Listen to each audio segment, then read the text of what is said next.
guys, it has been so long since I have done a video, so today I'm going to be sharing my top 10 skincare tips. These work very well for me, they may not work well for you, but I thought I'd just share them to give you a little bit of insight of my skincare philosophy and things that I follow and things that I will not do. Obviously, genetics plays a really big role in what your skin type is going to be, the texture of your skin, the conditions that you will eventually deal with, like eczema, acne. It has a lot to do with genetics, and these are just tips in general that you can follow or kind of like look into, but these work really well for me and I still follow them.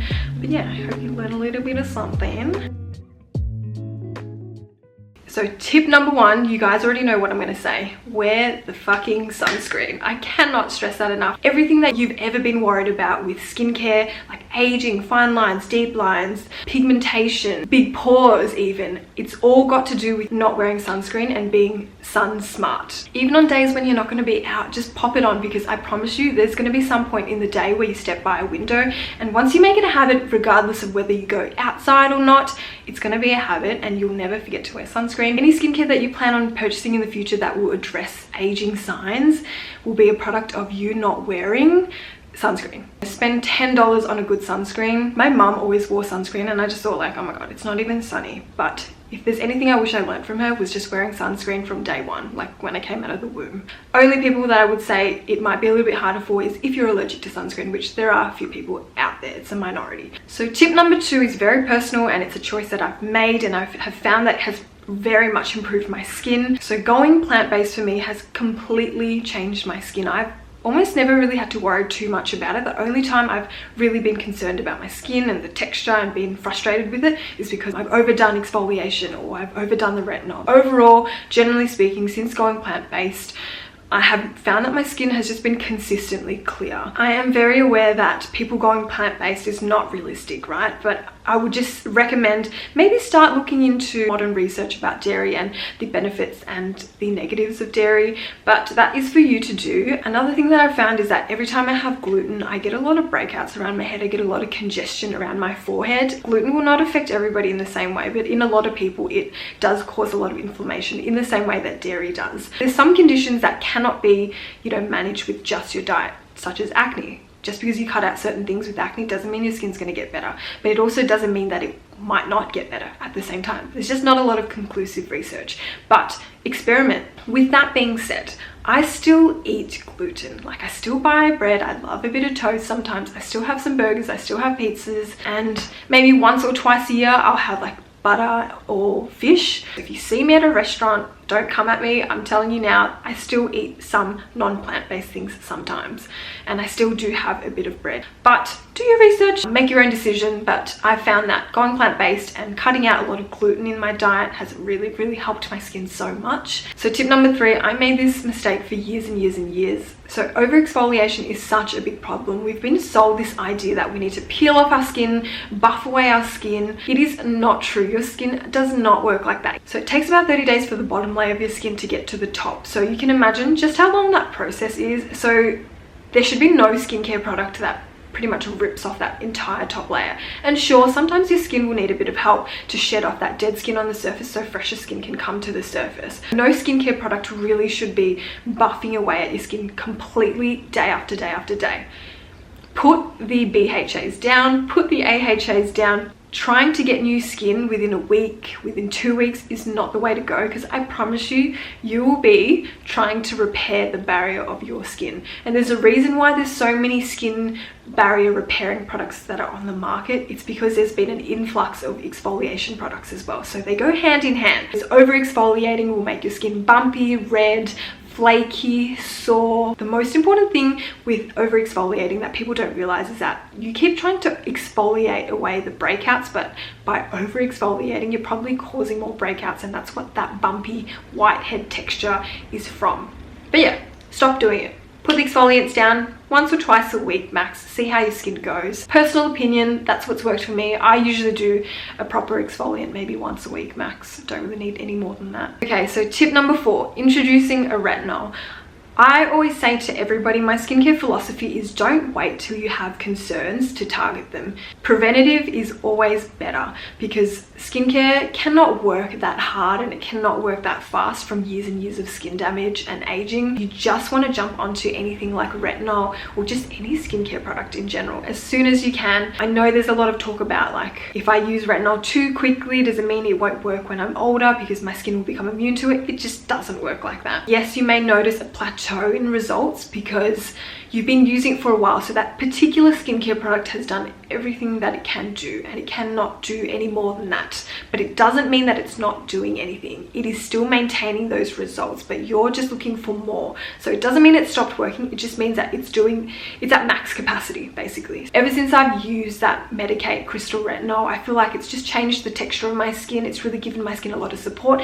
With that being said, I've still noticed that I've definitely aged in the past year. It doesn't stop that, but I don't even want to know what it would be like if I hadn't jumped on that and if I hadn't used sunscreen as well. So a lot of these things are just sort of creating a foundation to slow down the aging process. I would say once you're 18, you're out of school, I would start considering jumping onto a decent skincare routine. A very gentle retinol in your early 20s, but start to look into something a little bit stronger in your mid-20s. Retinol helps with everything. It speeds up the skin cell turnover. As we age, that slows down, so our skin starts to get a little bit dull. It also helps promote collagen production as well. That's what keeps our skin plump.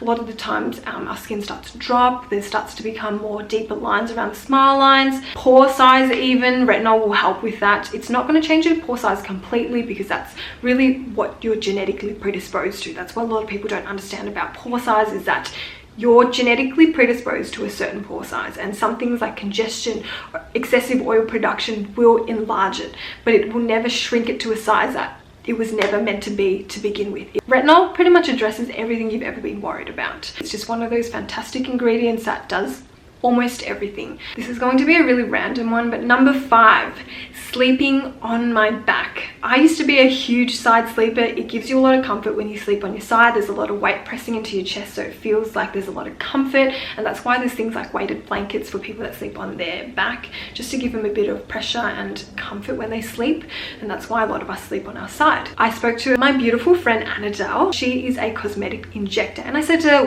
why the hell are my smile lines so deep on one side? And she said to me, you sleep on your side, don't you? And I was like, yeah, I do. Well, she recommended that sleeping on my back would be a lot better. Your head is quite heavy, so when you sleep on your side, you put a lot of pressure on your face and your facial muscles. So best thing to do, train yourself to sleep on your back. A few people have asked me how I retrained myself to sleep on my back. All I'm going to say is it is very hard to snap out of a habit, especially a habit that gives you comfort when you go to sleep. But I will be honest with you, it took about a month of like average sleep and some shitty nights of sleep to retrain myself. But ever since then, I have been sleeping on my back. It just puts so much less pressure on your face. My right side of my face has always been a little bit bigger because I think I sleep a lot on my left. Well, I did used to sleep a lot on my left, and ever since then it's definitely balanced out a little bit, but using the new face, which I'll go into a little bit later as well, has helped. But that has just softened the uneven proportion a little bit, but definitely I've found that my smile lines have been a little less harsh or a little less creased. And another thing is that it is a lot better for your neck. Ever since I started sleeping on my back, I've had a lot less neck problems, and it's been fantastic. Tip number 6, double cleansing. This is so important. Using one cleanser is not enough if you wear makeup and if you wear sunscreen. Whether you wear it together, whether you wear it on its own, it doesn't matter. Double cleansing is what will keep your skin nice and clear. A lot of things that we can't even see with the naked eye is still stuck on our skin, and by double cleansing, one, you're taking off your makeup and your sunscreen in that first layer. The second cleanse usually will take off that residual like sunscreen or makeup, but at the same time actually cleanse the skin, because the cleanser never really touches the face in that first cleanse when it's still taking off the makeup. If you can hear a garden hose, it's because my dad is gardening. I am so sorry. So that is why you need to double cleanse. At times I've honestly done a triple cleanse because that first 2 rounds of cleansing has only been able to take the makeup off. It's never gotten to really touch the skin. So if you can get into the habit of double cleansing, it will change your life. Make sure you're not double cleansing with something that's really drying. Most of the time, if you're going to practice double cleansing, you want to use a cleansing balm, you want to use a cleansing oil. Those are the things that will really nourish the skin but also clean the skin really deeply. There's no point double cleansing with a foam because one, it's not going to take off makeup or sunscreen. It's probably just going to dry out your skin. So tip number 7, reducing the amount of products that I use that have fragrance and essential oils. For some people, fragrance and essential oils are so irritating and will completely break them out in a hive or just burn their skin off pretty much. And so it just makes sense that even if you don't have a really strong sensitivity to it, that you probably shouldn't be indulging in too many products that have those things. And with that being said, makeup already has so much fragrance in it. I don't think your skincare really needs that double layer of fragrance locked into it if you decide to wear both. I've just found that by reducing the amount of fragrance, especially essential oils, in my skincare routine and just limiting it to one product has really improved the texture of my skin. I don't know if there's any, cold hard proof that it has done that, but that's what I've noticed anyway. There's so much incredible skincare that doesn't include either these days. And if you're struggling to find the reason why skincare doesn't work for you, I would highly recommend investigating whether your products have a high amount of fragrance and essential oils. Essential oils can be really irritating for a lot of people, so look into it. It might be the answer to why your skincare doesn't work for you because it has a very high percentage or high amount of essential oils and fragrance. This seems like a no freaking brainer, but the moment I stopped binge drinking every weekend and I stopped going clubbing as often, my skin just started to get so much clearer. Complexion was much glowier, less dull, less texture. I know it sounds really ridiculous because it's like, I already know that binge drinking is bad, but I'm just going to remind you again. I used to go clubbing every single week, and sometimes I would do double benders and I would have the most luxurious skincare routine and be like, why doesn't it work? Even if you can, instead of like a Long Island or like a zombie, I know you guys know what I'm talking about, just get like a vodka soda. Do yourself a favor, get yourself a vodka soda. Alcohol generally causes a lot of inflammation in the body. Inflammation will always have an adverse effect on skin.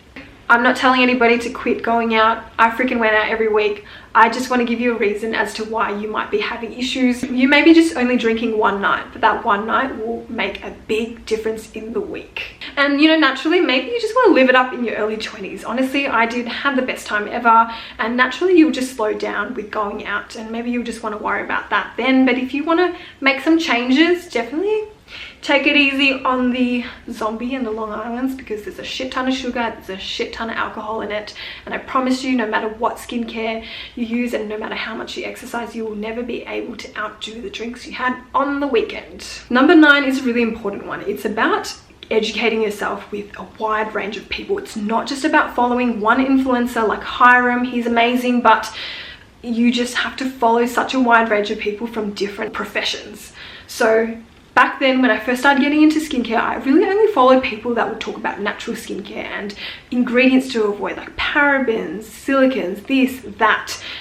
And then I was limiting myself so much from incredible products, incredible knowledge, and I was just listening to a lot of like bullshit stuff, pretty much. I'm just gonna say straight up. And I was just passing on really bullshit information to people as well. The moment I started following people that had been in the skincare field for years, who had a science background, who had a background in cosmeceutical development, I started opening up my mind to amazing, amazing, amazing products because I realized there's just a lot of stuff that you don't need to be scared of.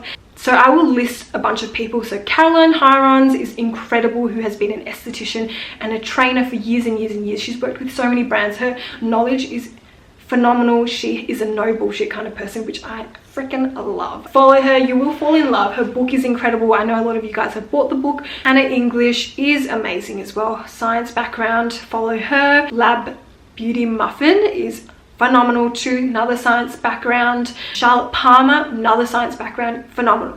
I will say science is not always accurate because the way we interpret data, new information comes out all the time, and people don't always necessarily follow new information because once they know something, usually you can't be bothered sort of doing more evidence-based research. And it's really important to still follow people that contradict your beliefs. So I still do follow a few people that are very more like natural beauty, and now that I've been able to use all these things, my skin is probably the best it's ever been, to be honest with you, other than my dark circles. Educate yourself, open your mind, learn from everybody, question things, experiment. Nothing is ever perfect. No one will ever have the perfect formula for your skin, so it's up to you to do the research and just gather information from everybody and choose what works best for you. So this is tip number 10. We are finally at the end after my long ranty rant. So tip number 10 is, if you have the means, invest in some facial devices. And I don't mean those cleansing brushes and stuff. I'm talking about like LED lights and microcurrent devices. Stuff that really will make a big difference in your skincare routine. I've been asked by a lot of people to do an in-depth review on my new face and my Spectralite from Dr. Dennis Gross, and I will 100% do it now that I'm sort of back on the ball making these YouTube videos. I'm definitely going to get to it. There's a lot to talk about. I've been asked if I love it if I see results. For me, these devices that I've purchased are very much an investment for my future, especially the LED light, and I just feel like it's just keeping my skin and maintaining the quality of my skin. A lot of changes in my life, a lot of changes in my personal life. It's really taken a huge toll on my skin, and the one place I can tell that it's taken a huge toll on is my eyes, and unfortunately that is one area that I cannot do anything about. But everywhere else, I feel like my skin has honestly still been the same, and that is because I've had the support of these devices along with my skincare as well. I don't know where my skin would really be without it. Maybe it wouldn't be that bad, but I definitely think it has a huge role to play in supporting the skin, even if you can't really physically see things, you know, on surface value.